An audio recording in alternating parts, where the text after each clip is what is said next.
Good morning from Panhandle Outdoors with Winston Chester. Panhandle Outdoors, your source for fishing, hunting, and information for folks who enjoy the great outdoors. Now sit back, relax. It's Panhandle Outdoors. Good morning, folks. Welcome to Panhandle Outdoors. I'm Winston Chester. I'm glad you're here this morning. Great to have you watching the show. We appreciate your viewership. And let's get started with the weather brought to us by Haney Technical Center at the corner of Baldwin and Highway 77. Getting over some of this chilly weather. Really felt good, didn't it? Getting ready for Thanksgiving and all. The high today is going to be only a 65 and a low of 50. A good crisp day outside. Excellent outdoor weather. Water temperature has dropped down to 70. That's the lowest it's been. So that's the good news there. And by the way, I heard on Sunday afternoon, I started getting some text and all. We had a king run this past weekend at the pier, like Sunday, and it was amazing. A lot of bonito out there, a lot of king, but no pompano. But those boys caught some nice kingfish. Let's take a look at our river readings. Okay, brought to us by river readings are brought to us by Watson's Landing and Marina. Okay, right down on Highway 98, 2 minutes east of the Harrison Avenue. And our place called Bluntstown, you're looking at a 12.7. Both rivers still in double digits, but both rivers still falling. 12.7 on the Apalachicola of Bluntstown. And looking at Choctawhatchee at Caryville, it is reading a 10.2. Both rivers are dropping out slowly. And this week, just a long-range forecast, don't look like a lot of rain coming. It looks like a good week, and the river's going to get on down and getting ready for some serious squirrel hunting. A lot of folks are doing it this weekend, okay? Our tide chart brought to us by Kent Forest Lawn Funeral Home and Cemetery. Today is Tuesday, November 24th, and we have a low tide at 5:42 this morning, and a high tide, we're reading it at 8:12 tonight. The marine forecast, east-northeast at about 10 to 15. That takes care of our outdoor weather, so let's take our break, and we'll be right back.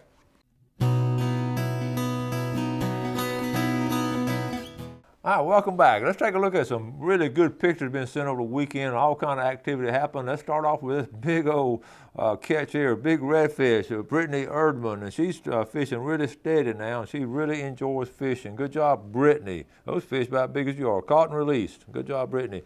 Now, talking about big fish, take a look at all these little alumni girls. This is Anna Petronas. I've shown her picture a lot. Now folks, that grouper was caught in the bay. Now that is a healthy grouper right there. Look at a big old smile on her face. I'm going to go fishing. These girls are catching a lot of fish now.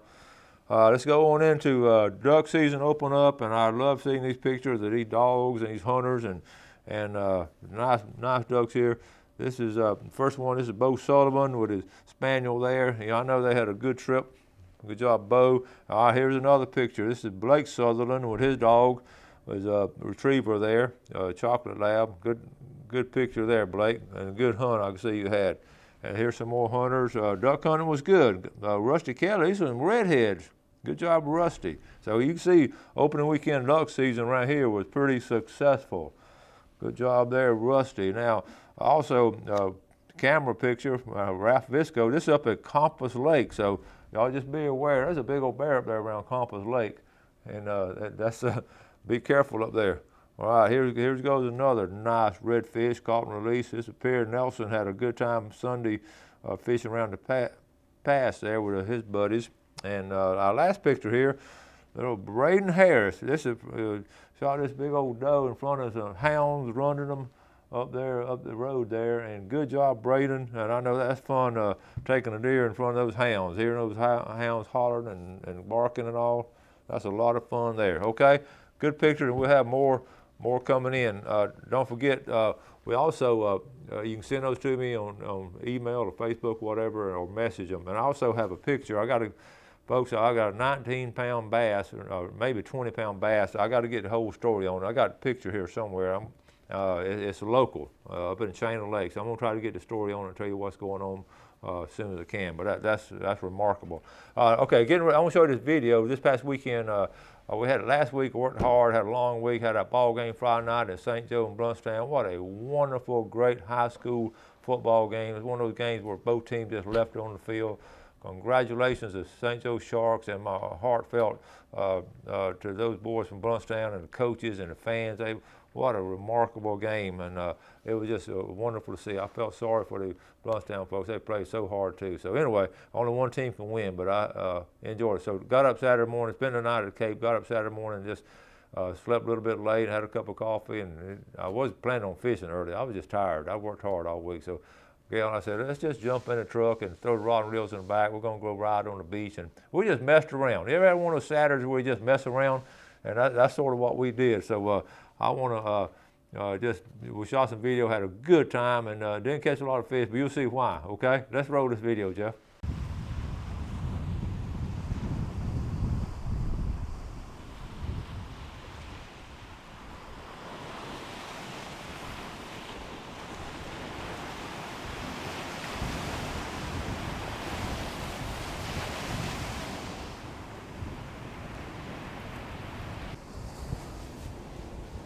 All right, folks, I don't really know what to say. We come out here, I slept in late. Ow! That was a fly biting me, okay? Look, we slept in late this morning, which is very rare for me. And I was gonna get up and go fishing. It was Saturday morning. It's a Saturday before Thanksgiving, and I was tired. I worked all week long. I had that ball game last night at 10:30, 11. Got down here, and I was just tired, so I slept in. I didn't really sleep. I just laid around, you know. I told Gail, I said, let's run down to the beach and fish. So we loaded the truck up and came down here. My battery dead in my golf cart, so I loaded the truck up. You can see all the stuff I put in it. It's real easy. Drove down here. We got here 10-ish, maybe 10:15, expecting, you know, all kind of people on the beach. And I looked down to the east of here, and there wasn't a soul out here. All right, then I looked down to the west, and there wasn't a soul on the beach. I mean, check it out, still like that. I said, doggone, this is gonna be a nice morning. I said, we're gonna have it by ourselves. And how many places in Florida can you look down both ends of the beach and not see a soul like at 10:30 on Saturday morning? Ain't many places. So, man, I pulled up here, and I parked here, and I got out, and all of a sudden, it was pretty morning, all of a sudden this cloud came up. And what it was these flies, these biting flies, what we call the little house flies that bite. They've been called all kinds of names, but so I understood real quick when nobody was here. So anyway, I said, we're gonna see those fish. We had some insect repellent, sprayed on my legs, and that attracted them even more. So I went back up to the house and Gail got some more insect repellent, some of that homemade stuff, and that helped a little bit. But folks, I've got a bunch of bites this morning. I've only been here about 20, 30 minutes, and all my bites have been these little flies biting me all over, and I haven't got a bite yet, so we're not gonna stay here too long. We've had some activity, but I want you to look. We're gonna walk around and show you some of these flies. It's incredible, and what it is now, I always talk about this. I checked the weather. I knew what was going to happen. But it's that north wind. I always remember that when you're fishing down here. That north wind in the fall, it's going to bring those flies out of the woods, the yellow flies, the dog flies, and biting flies. And I'm a living testament to that right now. I've been bit quite a bit this morning.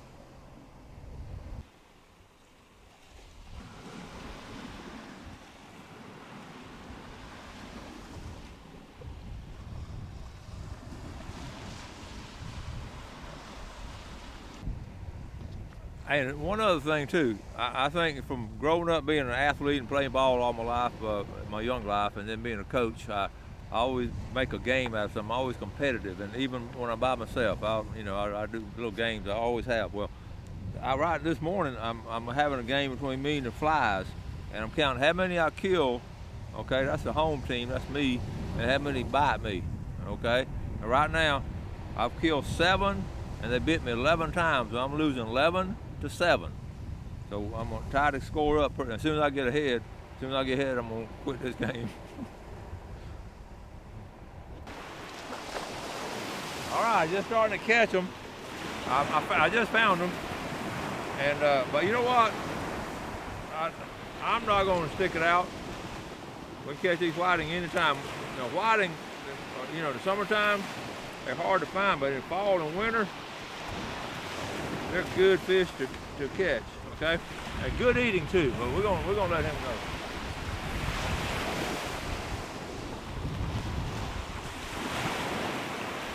And they're good eating, but listen,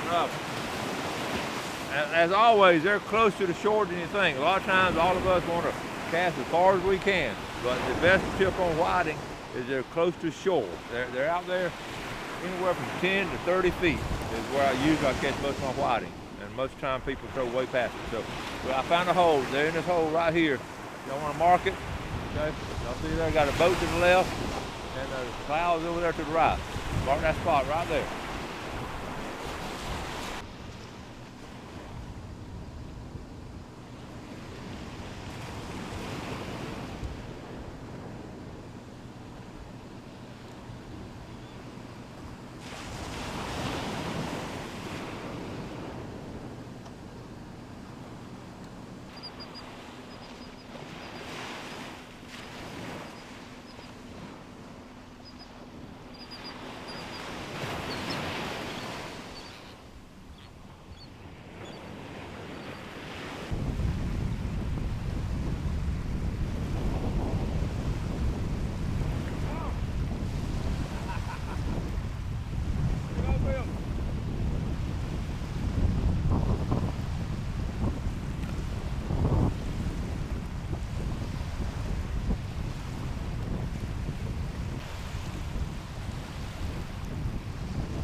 Get your own fish.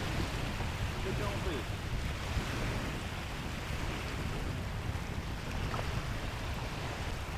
There. All right.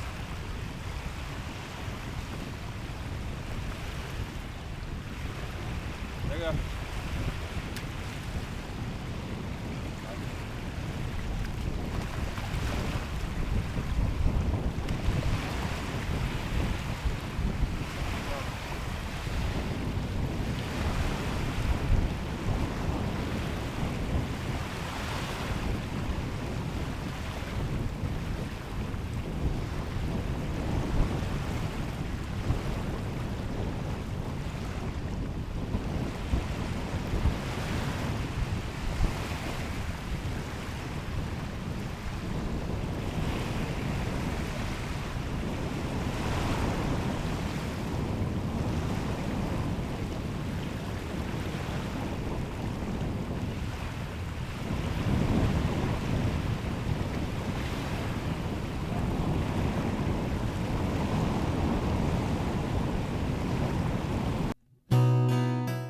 All right, welcome back. You can see what I was talking about. We're just sort of messing around, and it was just fun. It was relaxing. We packed us a little lunch and had a good time. It was just fun. We did find those whiting. They were in a little hole there. I just wasn't hungry for fish Saturday night, so we just moved on. And while we moved on down to Indian Pass, and I ran into. I love going to boat ramps. I'm gonna write a book one day about boat ramp people. I got 2 books up here. I don't know if they ever get down to here, but one book's going to be called Tailgate Stories. It's going to be inspirational stories, and another book's going to be boat ramp people, all the interesting people you run into at boat ramps. And right there at St. Vincent Island, you'll see really fascinating guy. Did a short interview with a father and son team who'd been bow hunting on St. Vincent Island. So let's roll this video. Y'all enjoy this one. All right, folks, I'm down at the Indian Pass campground. Well, y'all been here with me before. I'm gonna come down and flounder fish, but I always like to see who's down here, what's going on. I ran these two fellows here. First thing I saw was the Lochaway County tag, so I knew they from around God's country over there at University of Florida, but I could tell right away they've been to the St. Vincent Island hunt. Fellas, tell the folks who you are. I'm Elliot Norden from Gainesville, Florida. Elliot Norden? I'm David Norden. Okay, a father-son team. Yeah. Now listen, first of all, this is a nice little boat to get across the Indian Pass. Yeah. All right, tell us about the hunt this year. I hunted it last year, and had a great time. And how long you been coming down here? Oh, this is my 30th year coming to the archery. No kidding. No kidding. Yeah. Wow. And I haven't missed any since 1985. That's awesome. And I usually come with my two brothers, but they both missed it this year. But fortunately, my son joined us, and. So how long you been coming? This is my 5th or 6th year. I had to miss a year because I had shoulder surgery. It's about his 5th year coming. Yeah. Well, I look at your rig and all that. Y'all are not rookies at this. They're experts. They've been 30 years. Yeah. That's awesome. Brothers and I have been And doing it how since did y'all do this 85. year? Well, Elliot got a nice little buck out there. Elliot, Yeah. tell us about it. It was real nice, you know.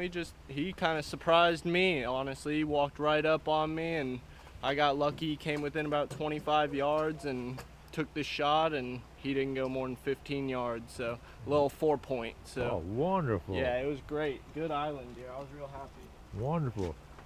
It was just, We we had real good weather yesterday. yesterday was the best day. Was for that moving hunting. pretty good yesterday? Yeah, they were moving good yesterday afternoon. Everybody out there just about saw something. Well, I tell you what, you got to be specially rigged up for this. I learned that last year. Yeah, it takes a lot of specialized gear and some pretty creative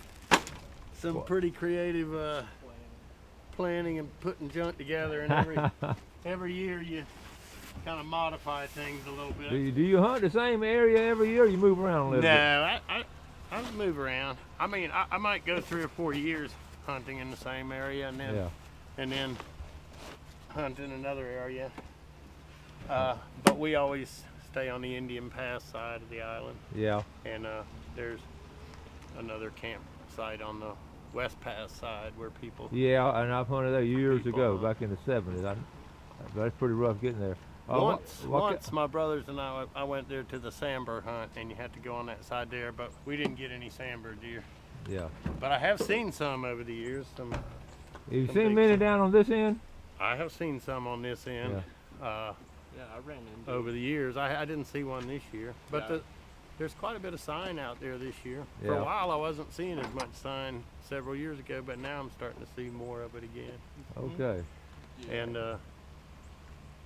so Now you just you were just telling me you just graduated? Yeah, I just graduated from UF back in May, horticultural sciences. So love Gainesville, love UF. You know. Well, that's great. I always love to see a father-son team out here doing something like this. showing And, your antlers. fun. and, Oh yeah, there's a little There it is. trophy. Just a little one, you know. That's a Yeah. 2-year-old thing. Take home. hey, for St. Vincent Island, that's a trophy. I'll That's- take it. right. I'll take it. That's Yes, right. sir. Well, congratulations, guys. Thank you. Wonderful meeting y'all, and y'all have a safe drive back to Gainesville. Thank you. Thank you. Nice It was to meet nice you. to meet you. Welcome back. Hope you enjoyed the little segment there. It's always fascinating running people. It's been going on 30 years, and we talked afterwards. You know what a fascinating place it is, and he drives over from Gainesville every year for that long period of time. And also found out he works at the University of Florida and in the blueberry research department. On next day or two, I'm going to show you about the blueberries that he recommended for the Florida Panhandle. He spent 30 years working there with the University of Florida on the blueberries. So let's take a look at our fishing game times today, brought to us by Mark Cowart of Counts Realty. And the times 10:23 to 12:23, a good time today. And tonight 10:50 to 12:50. But that time today looks really good. Also, I want to say a special good morning to Harold Petty up there in Bluntstown. Hope you're feeling better, Harold. I know you watch the show every morning. I understand you've been under the weather. I hope you're feeling better now. This is a new technique we're going to try. We're going to show this picture was messaged to me of this 19 pound plus bass who caught up here at the chain of lakes. So I'm going to get a story on it, try to maybe get an interview, whatever. That's an amazing story. You know, you just don't see this if this story does pan out like I hear. And I heard it from a reliable source, heard it from one of his relatives up here on the chain of lakes, and we're going to get more information on that and get you that story. Some of y'all may already know about it. Now let's go back to one of the things tomorrow. Now Travis Basford will be on the show tomorrow. We'll talk about a lot of FWC stuff. But I wanted to go back to what I've done on the show today. That was just two spontaneous things we did Saturday. But you know, every now and then as an outdoorsman, you know, sometimes we just get this. We get this driving force behind us. We got to get us a 10-point buck. We got to get 20-pound bass and a catch 45 red snapper. All, you know, we have this driving force behind us. But at times, we just need to chill. We need to take our time, take a breath, and that's like I did Saturday. Like I said, we'd had a long week of work, and I got up and I said, I'm not going to go fishing right now. I told Gail, let's just make a sandwich and throw the rod and reels in the back of the truck, and you see the results. We just had the best time, and try to pick up some ball games and all on the radio. And I love listening to ball games on the radio. But my point being to you, as my viewing audience, we don't have to go out and kill something or catch something every time we go. We can have a really good time by just going out. I call it messing around. The new term, the term the teenagers use now, they call it chilling. But it means the same thing, basically getting out there, enjoying nature, you know, seeing what's going on out there. A lot of times just driving through the woods or getting out, going in a state park and walking around in a state park. All those things are part of the great outdoors we have here in Panhandle and the things that we enjoy doing. So I want to encourage you to, sometimes it's good just do it by yourself.